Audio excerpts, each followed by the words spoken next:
día de hoy el tema, la prédica que vamos a ver se llama El mensaje a la Odisea. ¿Cuántos han leído alguna vez este mensaje que Dios da a la iglesia que está en la Odisea? Este mensaje se encuentra en Apocalipsis capítulo 3, verso 14 al 22 y dice así: el mensaje a la Odisea.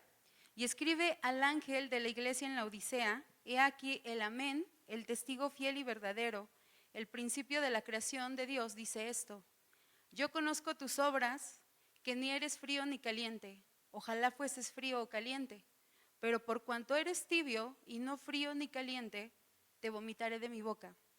Porque tú dices: yo soy rico y me he enriquecido y de ninguna cosa tengo necesidad, y no sabes que tú eres un desventurado, miserable, pobre, ciego y desnudo.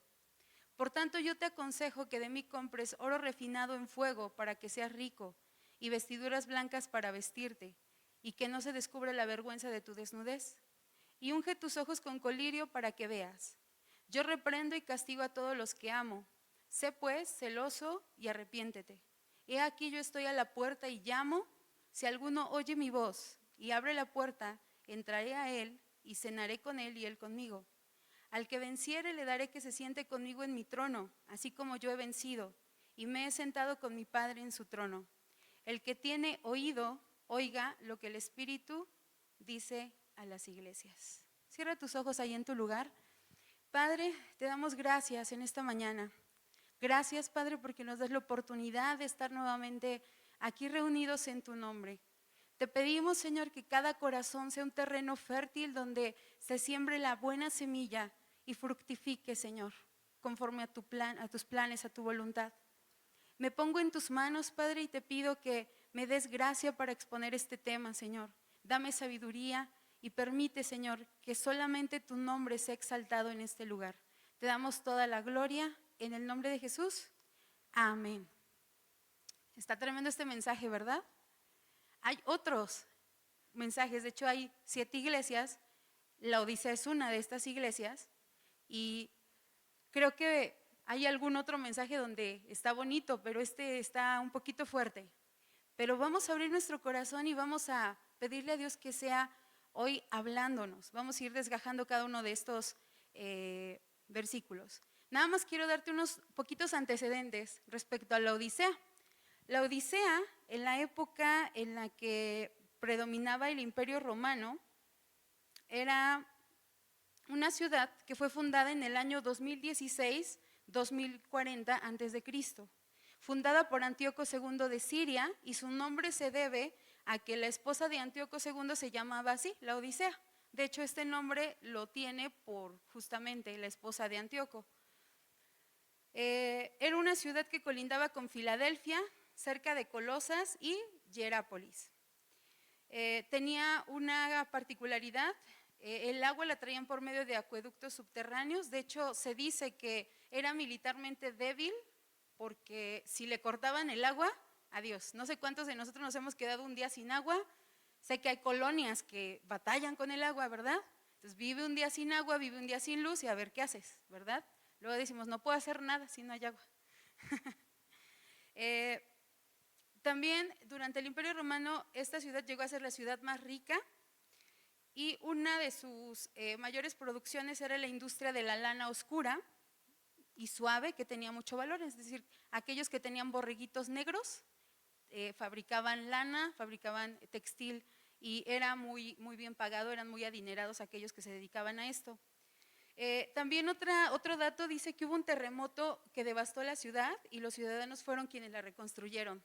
Este punto está impactante porque no sé si nos ha tocado ver que de pronto hay situaciones de desastres meteorológicos que ponen en aprietos algunas ciudades, y la realidad es que es muy difícil que los ciudadanos levanten su ciudad. Normalmente es: gobierno, ayúdanos por favor, porque ya se nos cayó, ya pasó algo, ¿verdad? Entonces esto es impactante respecto a la Odisea, porque dice que tenían tanto dinero que fueron capaces de reconstruir su ciudad. Y otra característica más es que tenían el hospital más grande del área geográfica, con la mejor escuela de medicina. Es decir, los mejores médicos se formaban en la Odisea. pero no suficientemente con eso, tenían en venta un producto baratísimo, no es cierto, carísimo, porque dice que era un colirio para los ojos que tenía muchas propiedades, sanaba muchas cosas en los ojos, entonces era famosísimo su colirio, carísimo. Y pues bueno, estas son como algunas de las características de la Odisea. ¿Vamos bien hasta ahí? En la Biblia se referencia 2 versículos en la carta a Colosenses, donde Pablo menciona, se dice que Pablo no visitó físicamente esta iglesia, pero sí la conocía. ¿Qué se refiere esto? Que el mensaje fue enviado a la Odisea. Sí, quizá fueron algunas personas enviadas, pero Pablo físicamente nunca visitó esta iglesia. Colosenses 2:1-3 dice así: porque quiero que sepáis cuán gran lucha sostengo por vosotros y por los que están en la Odisea y por todos los que nunca han visto mi rostro, para que sean consolados sus corazones, unidos en amor hasta alcanzar todas las riquezas de pleno entendimiento, a fin de conocer el misterio de Dios el Padre y de Cristo, en quien están escondidos todos los tesoros de la sabiduría y del conocimiento. Colosenses 4:16 también nos da referencia, si me lo colocan en pantalla, por favor. Dice: cuando esta carta haya sido leída entre nosotros, haced que también se lea en la iglesia de los laodicenses, ya que la Odisea la leáis también vosotros. O sea, ya que la lea la Odisea, también ustedes léanla. Entonces, ¿a qué se refiere esto? Pablo no conoció físicamente a los de la Odisea, pero el mensaje de Cristo y de la salvación sí fue enviado a este lugar. Entonces, ¿vamos bien hasta ahí con estos datos históricos? Perfecto. Hay que tenerlos presentes porque ahorita que vayamos analizando los otros versículos, vamos a ver por qué razones que Dios les decía tales cosas. O sea, no era casualidad lo que Dios les estaba tratando de decir a los de la iglesia de la Odisea. Vamos con el primer versículo que dice: he aquí el amén. Bueno, y escribe el ángel de la iglesia en la Odisea: he aquí el amén, el testigo fiel y verdadero, el principio de la creación, dice esto. Tenemos aquí 3 partes, dice: he aquí el amén. Nosotros normalmente decimos amén, y esto, amén. ¿Qué significa amén? Así sea, así se ha hecho. Y 2 de Corintios 1:20 nos dice: porque todas las promesas de Dios son en el sí y en el amén. Ojo, todas las promesas. Pregunta: ¿qué te ha prometido Dios? Si Él te lo ha prometido y si Él te ha dicho, Él lo va a cumplir.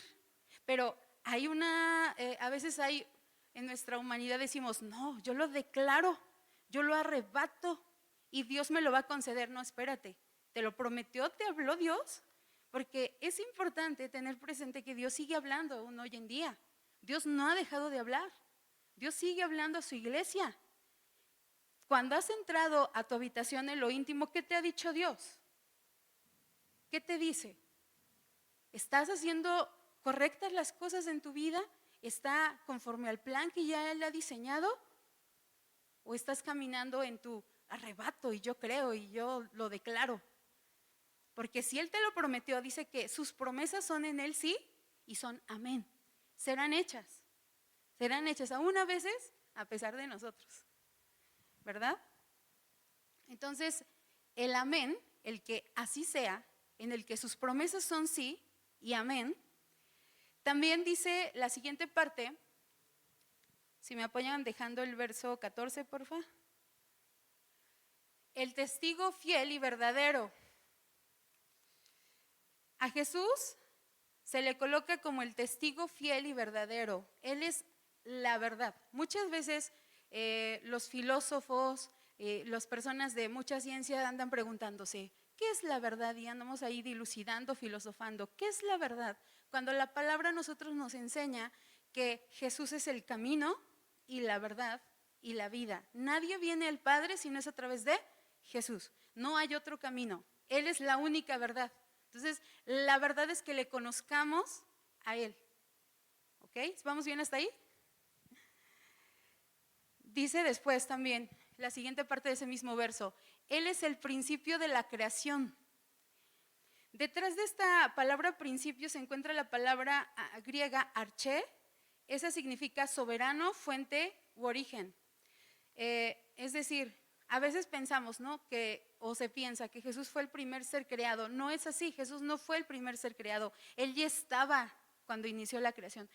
La Biblia también nos dice que en el principio era el verbo y el verbo era con Dios y el verbo era Dios. Él ya estaba desde la fundación. Entonces, imagínate, aquí nos está diciendo tres cosas. Uno, el amén, el testigo y fiel verdadero, y el que estuvo en el principio de la creación es el que está diciendo estas palabras a la iglesia. No las está diciendo cualquier persona, no las está diciendo Juan, no las está diciendo el ángel, las está diciendo el mismo Dios. ¿Vamos bien? Después ya viene la parte que Él conoce, porque sabes que Dios nos conoce. Dios conoce absolutamente todo de nosotros. Nada escapa de su ojo, nada escapa del control.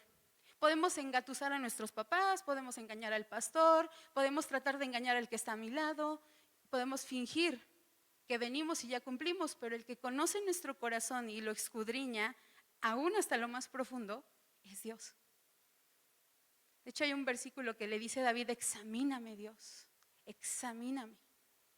Y ¿sabes qué? Dios sabe absolutamente todo de nosotros. Entonces, ¿qué conoce Dios de esta iglesia? Verso 15.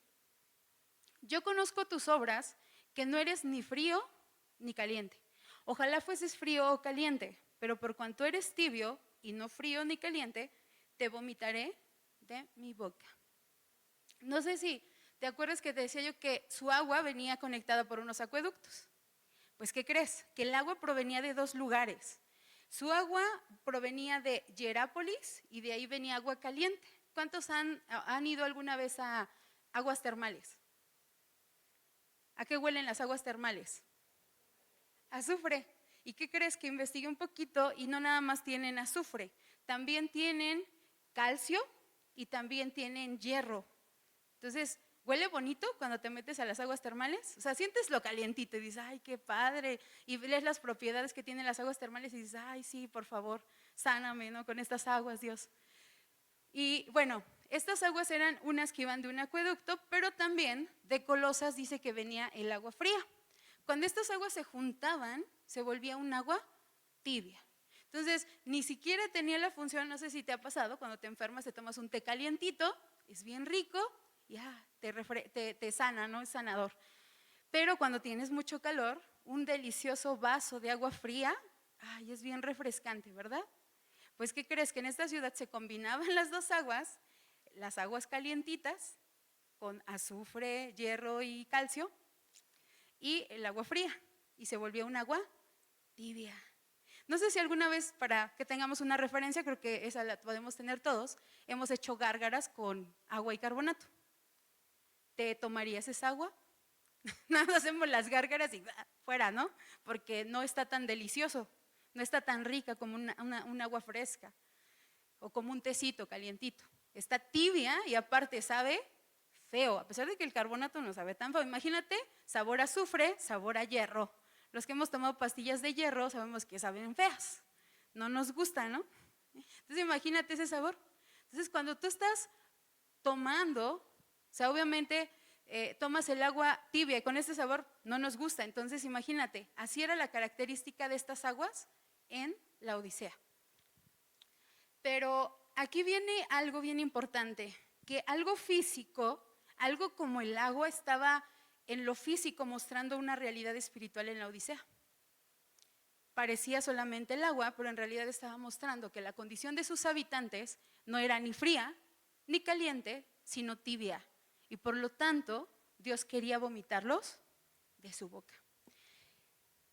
Esta ilustración de tibieza conecta con esos cristianos, los de la Odisea, los que vivían allá bien lejos. Pero, al igual que como nosotros beberíamos con disgusto este tipo de agua, también Dios obviamente no le agrada este tipo de condición del ser humano. La tibieza es una ilustración de indiferencia y de compromiso con el mundo. Es una posición intermedia, muy caliente para ser fría y muy fría para ser caliente. Al intentar ser ambas cosas terminan en nada, excepto que escuchan las palabras: te vomitaré de mi boca. Y ojo, vamos a ver estas dos condiciones. La primera es que estés muy caliente, ardiendo por la presencia de Dios, ardiendo porque Él esté todos los días contigo? ¿Cómo sería una vida? ¿Cómo sería tu vida? ¿Cómo sería nuestra vida ardiendo por la presencia de Dios?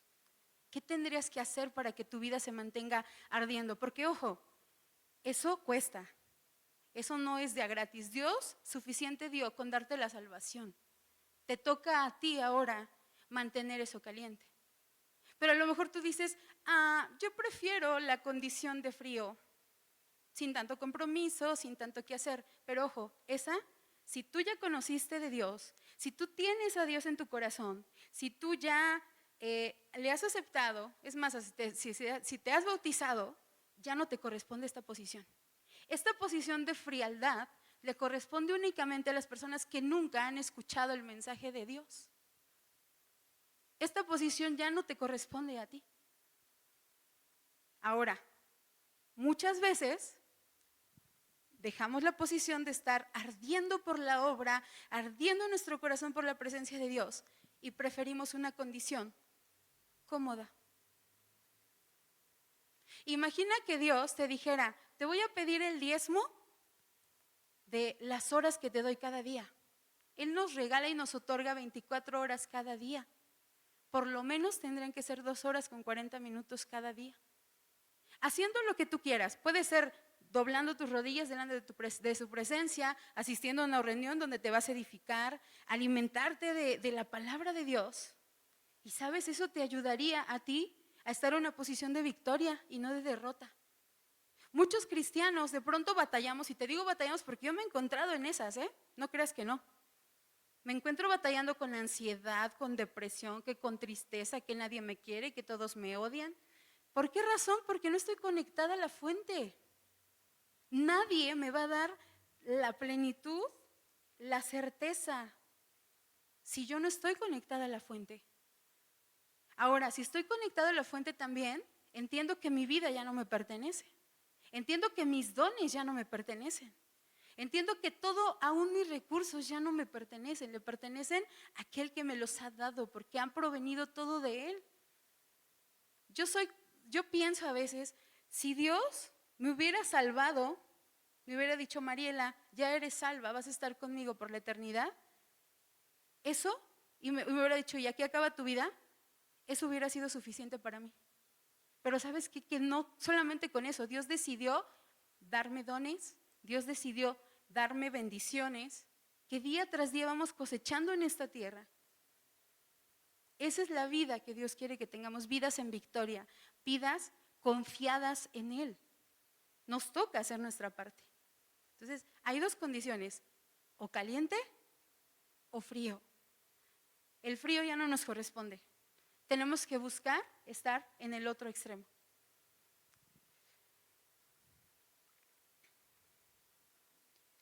Dice, ojalá fueses frío o caliente. Lo que Jesús quiere cambiar en nosotros, más que todo el juego engañoso de estar en términos medios, tratando de agradar al mundo o a Jesús. Dice la palabra, el que sirve a dos señores, con uno queda mal. Puedes tratar de estar en el mundo y conectarte con el mundo y hacer las cosas que el mundo hace, pero no te puedes engañar. Ya conoces la verdad, ya conoces lo que tienes que hacer, ya conoces si es que tienes que tomar una decisión.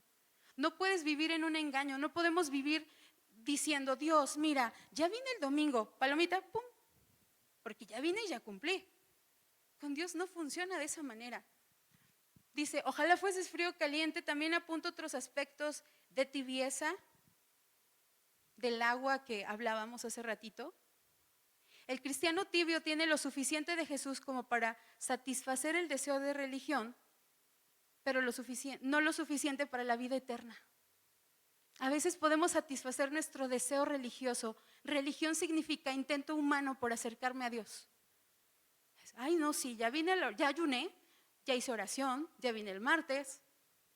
Hay una palabra que a mí me aterra mucho, que cada vez que la medito es como mi brújula, y es lo que me permite como tranquilizarme, porque hay ocasiones que batallamos con ciertas cosas.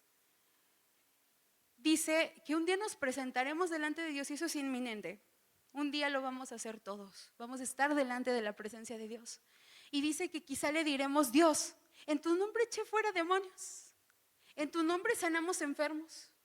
Y quizá yo, Mariela, podría anexar, y Dios, dirigí la alabanza, y prediqué, y fui a hospitales, y yo podría darle mi lista a Jesús. ¿Y sabes qué dice? Lo que sigue está tremendo.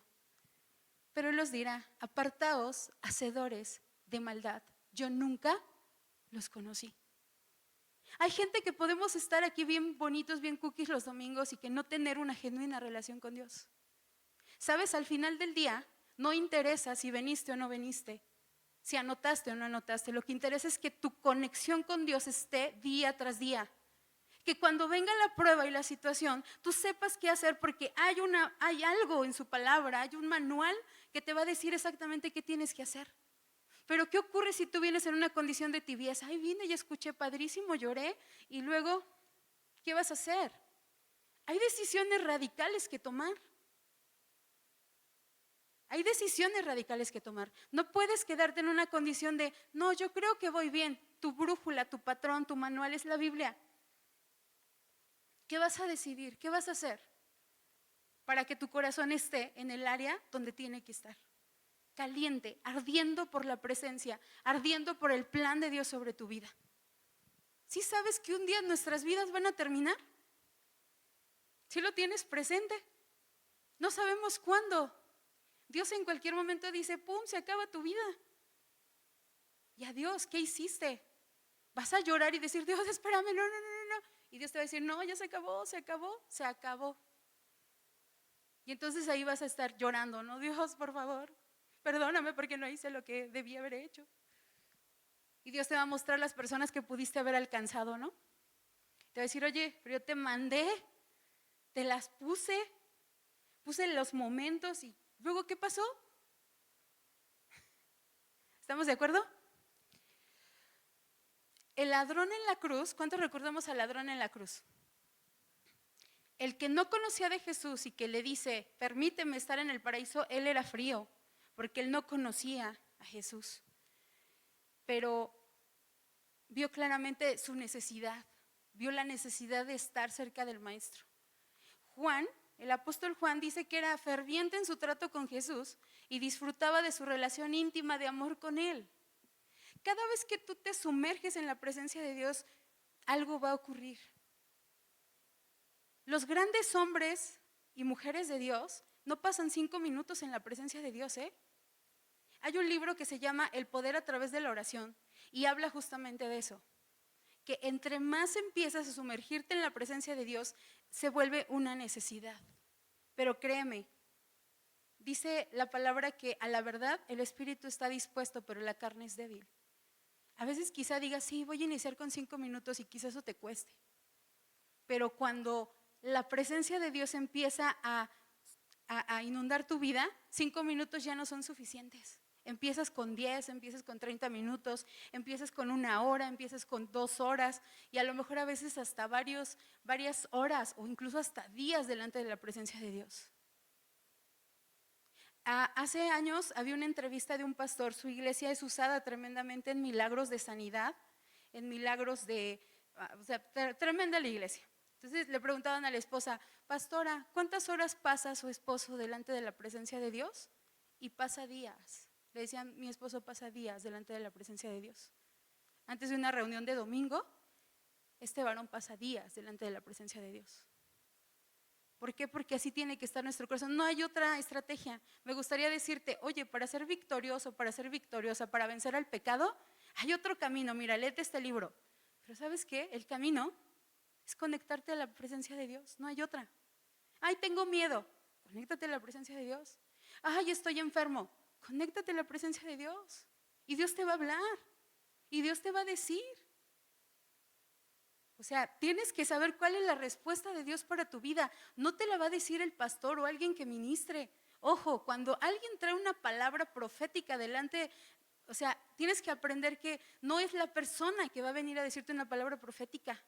Esa persona tiene que venir, si es que viene y te la da, tiene que venir a confirmar lo que Dios en el secreto ya te dijo. Porque si no es así, estás equivocado, estás cerrado, estás cometiendo un error. No puede ser una persona la que venga a decirte, sí, viene de Dios, pero tiene que venir primero de tu intimidad con Dios. ¿Vamos bien hasta ahí? Esto siguiente es un comentario de Charles Spurgeon y dice: tibios, los que oran y son tibios se burlan de Dios. Oh, mis hermanos y hermanas, ¿han pensado en verdad qué insulto es para Dios cuando venimos delante de Él con oraciones tibias? ¿Sabes? Aún en lo físico se ve la tibieza. Tú me podrás decir muchas cosas, pero si humanamente vemos la tibieza, ¿tú crees que Dios no la ve? Cuando te dicen levanta tus manos y le haces así. Cuando te dicen danza, es más, no tendrían que decirte. Nadie aquí enfrente tenía que decirte. No sé si lo sabes, pero este lugar se llama altar. Si no lo sabes, te comento, este es un altar. Y aquí en el altar se hace un sacrificio. Aquí en el altar sacrificas tu carne, sacrificas lo que tú necesites sacrificar. No tendría nadie que decirte, oye, pasa al altar. No, tú por ser hijo de Dios deberías decir, yo necesito ir al altar y sacrificar esto delante de Dios. O yo necesito ir al altar porque necesito más de la presencia de mi Dios. No puedo vivir, no puedo, de verdad que aquellos que hemos experimentado, si te ha tocado experimentar la presencia de Dios, no puedes vivir un día sin su presencia. Dios tiene que convertirse en tu copiloto, en tu compañero cuando vas a las compras, en la persona que está ahí cuando estás haciendo el quehacer, ayudándote, cuando vas a la escuela, cuando vas a tu trabajo, cuando vas a todas partes. Ese tiene que ser Jesús porque Él tiene ese poder de ser omnipresente, de estar en todas partes. Él tiene que ser eso en tu relación diaria con Dios. Continúa diciendo, ahí está el propiciatorio celestial. El camino hacia este está rociado con la preciosa sangre de Jesús. Y aún llegamos a Él con corazones que son fríos, o nos acercamos dejando nuestro corazón detrás de nosotros. Nos arrodillamos con una actitud de oración, pero aún así no oramos. Pronunciamos ciertas palabras, expresamos pensamientos, las cuales no son nuestros verdaderos deseos. Fingimos querer lo que no sentimos. Lo hacemos como si fuera un lugar de descanso común, en lugar de un asombroso campo de pelea. Una vez rociado con sangre y muy a menudo debería ser rociado con el sudor de nuestras fervientes súplicas. Ese es el lugar donde tenemos que estar. Y tienes que estar con sinceridad, tienes que estar siendo genuino, siendo genuina. Porque ese es el Dios que tenemos, un Dios genuino. Y muchas veces, y yo también debo confesarlo, me he acercado a orar sin orar. Me he acercado a alabar sin alabar. Porque empieza a haber frialdad, o más bien, es que en nuestro caso ya no es frialdad, sería tibieza en mi corazón. Y yo no puedo permitirme ir a ese punto medio, porque entonces Dios me vomitará de su boca. Y yo no quiero que eso ocurra con mi vida.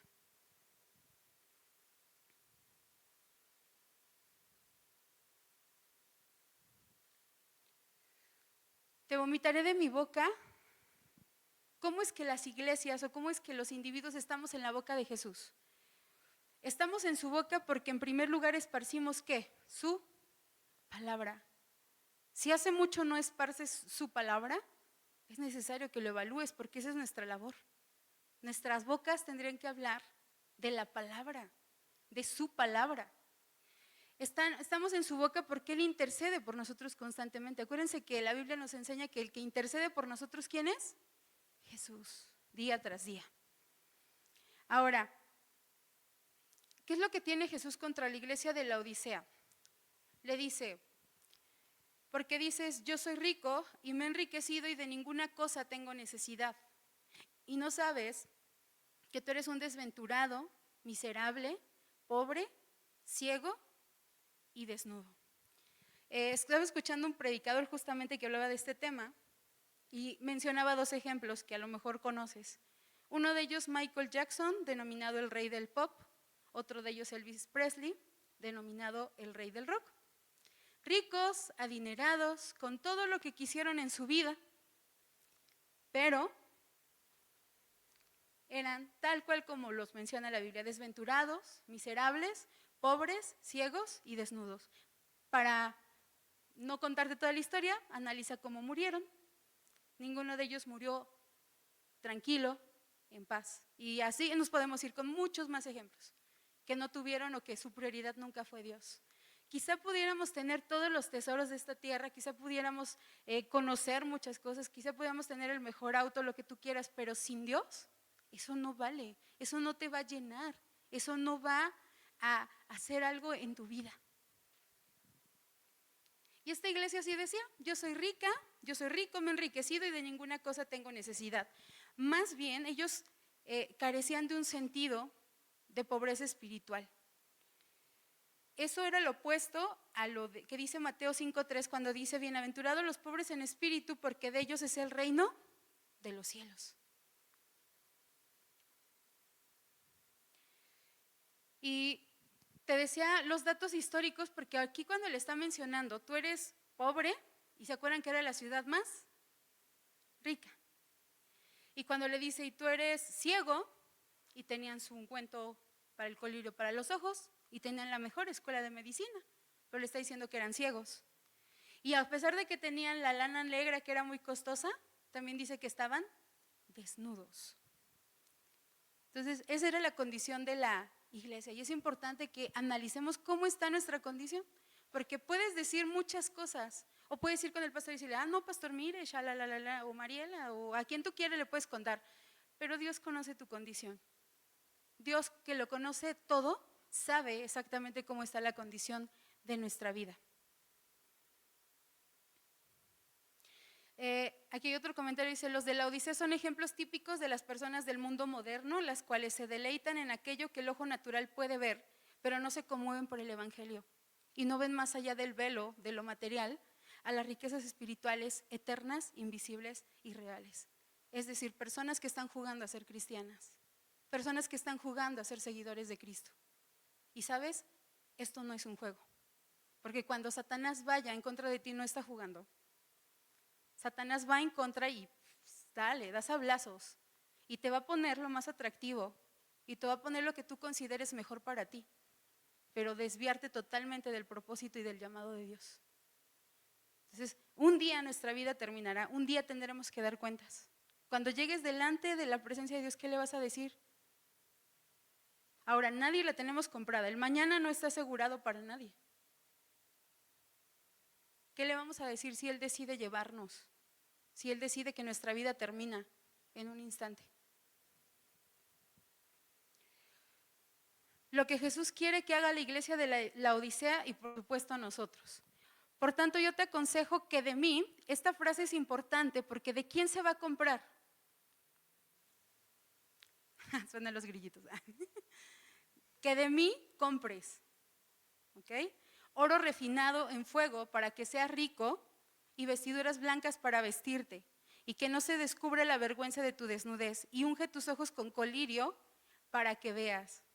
Cuando le dice que compres, dice, yo te aconsejo que de mí compres ninguna de las cosas, porque sabes que Dios nos dota y nos da absolutamente todo esto. Nos da una nueva vista, nos da una túnica blanca cuando nosotros le aceptamos. Dice que estaremos con túnicas blancas alabando a Dios por la eternidad. Entonces Dios, cuando tú le aceptas, cuando está en tu corazón, te coloca una vestidura la cual no debes manchar. Yo no sé, imagínatela físicamente. Si la tuvieras, ¿qué tendrías que hacer para no manchar esa túnica? ¿Qué tendrías que decir para que esa túnica permanezca blanca? A mí me pasó a traer una blusa blanca y dices, ay, el mole, lo que voy a comer, no se me vaya a derramar.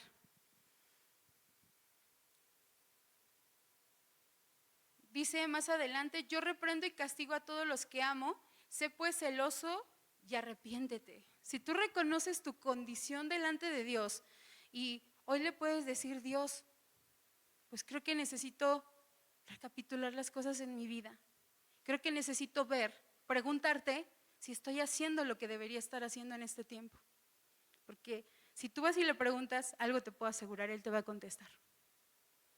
O te va a mandar a alguien. Pero pregúntale, Dios, tú me escogiste, me salvaste para cumplir un llamado, el cual escuché. Y ojo, cuando tú le dijiste, porque esa oración hicimos todos, le dijimos, sé mi Señor y mi Salvador. Nuestra vida ya no nos pertenece. Después dice, he aquí yo estoy a la puerta y llamo.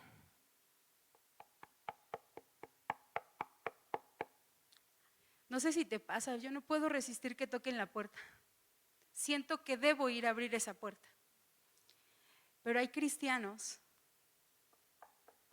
que Jesús se puede estar tocando por horas, por días, por años.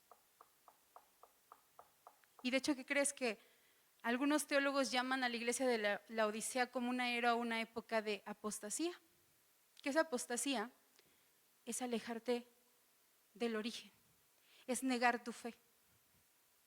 Y sabes, afuera habemos muchos, me incluyo, muchos cristianos que negamos que Dios vive en nuestros corazones. Que quizá te preguntan y quizá lo que quieres es que nadie te descubra y que nadie sepa que eres un hijo de Dios o que eres una hija de Dios. El traer una cadenita, el traer una pulsera de pececito no te hace hijo o hija de Dios. Realmente es todo lo que tú haces por Dios. Que ojo, todo lo que tú hagas, Dios es el que lo ve.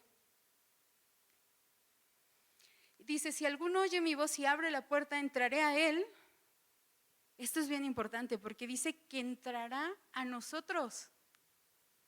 Y luego la parte que sigue también es bien importante porque dice, y cenaré con él. Para esta cultura, habla de que la cena era el acontecimiento más importante. ¿Por qué razón la cena era importante? Dice que se trataba de una comida en específico, se conocía como deipnón. El deipnón era la comida principal del día. ¿Y por qué era tan importante? Porque era el momento de sentarse y platicar cómo estuvo el día. ¿Sabes? Dios no nada más quiere entrar a ti, Dios quiere pasar tiempo con nosotros de manera personal. ¿Para qué? Pues para que platiquemos con Él y para que Él platique con nosotros. Él ahí nos va a revelar sus planes, Él ahí nos va a decir qué planes, qué propósito, qué es lo que tiene para nosotros. Y una promesa que viene al final dice, al que venciere le daré que se siente conmigo en mi trono, así como yo he vencido y me he sentado con mi Padre en su trono. Todas las cosas en esta tierra, porque sé que podemos batallar, pero el que nosotros seamos vencedores no proviene de nosotros. Si alguien te dice esfuérzate, tache. Si alguien te dice depende de ti, tache. Depende de Dios. Conéctate con Dios. No es con tu fuerza, no es con tu poder, es con su Santo Espíritu. Y termina diciendo, el que tenga oído, oiga lo que el Espíritu dice a las iglesias. Es tiempo de que tomes decisiones. ¿Sabes? Yo te quiero contar, a mí me tocó ver de cerca hace años, ahora de pronto se testifica como algo que ya pasó. Hace años se nos cayó una nave. Los servidores que en aquella época nos tocó, te hablo de por lo menos 3 meses que estuvimos incómodos. Quizá tú no me puedas entender porque esto es muy cómodo, las sillas son muy cómodas, tenemos lucecitas, tenemos micrófonos, tenemos todo lo necesario. Pero en aquella época era llegar 6 de la mañana, cargar sillas, cargar audio, cargar todo lo que necesitábamos para la reunión, ir en una camioneta, llegar al inicio rentamos una carpita, pero de todas maneras las cosas se trasladaban. Otra vez instalar las cosas, la reunión ocurría. Después esperamos a que el último hermano se fuera y decíamos, por favor, hermanos, Dios les bendiga, hermanos, Dios les bendiga. Esperamos a que el último se fuera, recogíamos nuevamente las sillas y otra vez se montaba eso a la camioneta y íbamos a descargar. Entonces, imagínatelo, a nosotros nos tocó experimentarlo y eso fue por lo menos 3 meses, hasta que se unificaron Fuego Nuevo Metepec y Fuego Nuevo Toluca. Entonces, aquellos que servimos por aquella época, créeme, la visión de servicio cambió totalmente en nuestras vidas. No es lo mismo ahora cuando te dicen, ven y sirve, párate ahí de decán. Ah, claro, con mucho gusto. Vamos a pintar la escuela, porque por ejemplo, nos ha tocado, y sí te lo tengo que decir, se hacen convocatorias a veces para servir. El pastor hace un ratito mencionó varias, ¿no? Podrías. Y a veces cuando llegamos al lugar nos dice, ay, nadie nos confirmó, pero bueno, vamos a llegar y ahí veremos a los hermanos. Y suenan los grillitos porque nadie llega. Y sabes, así ocurre muchas veces. Quiero decirte algo, si en lo físico está ocurriendo, no te quiero decir en lo espiritual. La reunión de martes debería ser la reunión más concurrida. Aparte de la del domingo, obviamente, pero la reunión de martes debería ser la reunión más concurrida. ¿Por qué razón? Porque todos tenemos necesidad de la presencia de Dios. Y es más, hasta tendríamos que decirle, pastor, por favor, abre otra reunión, ya no cabemos. O otras 2 reuniones de oración, ¿o qué hacemos? Porque ya no cabemos aquí. Necesitamos ser activos. Necesitamos entender el llamado por el cual fuimos escogidos. Quiero ponerte un video, quiero que pongas mucha atención. Y los chicos ya saben.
Los cristianos de la iglesia primitiva, los que le dijeron sí a Dios. ¿Sabes? Muchos de ellos murieron,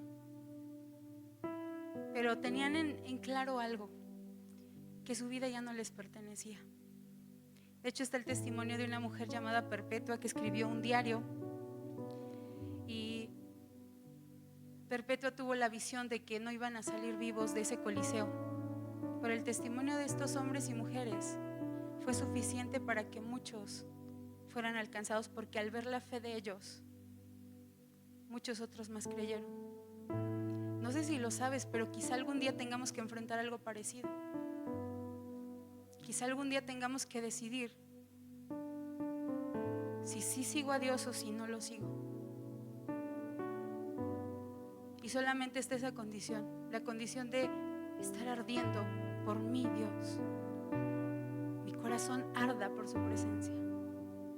Yo te quiero invitar, si tú hoy le dices sí a Dios, que ya le has dicho, y si tú quieres que Dios active y haga que tu corazón arda por Él, pasa al altar